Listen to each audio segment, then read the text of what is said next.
Okay, so ngayong araw, ngayong umaga ay tatakbo na naman tayo guys, no?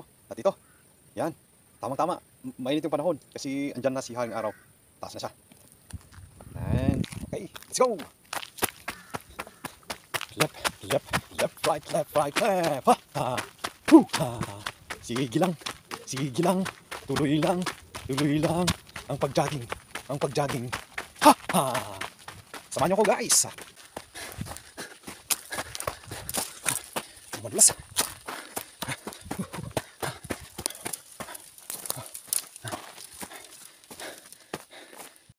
Ayan, bali andito na tayo sa ridge line. Kakita tayo.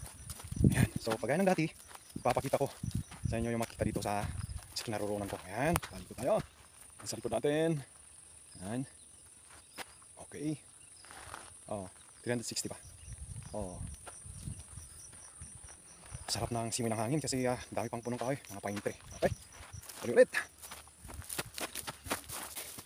So bali, malapit na tayo sa peak. Yan, tinatawag nila na Hill 1053. Magiging na lang. Makakarating na tayo. Wow. Wow. Andito na tayo sa pinaka-peak, no? Ito yung tinatawag nila na Hill 1053. Yan. At iikot ko kayo para masilip natin. Yan.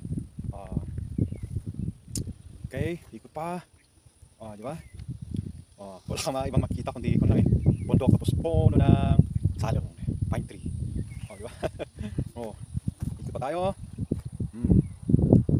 Fresh air dito.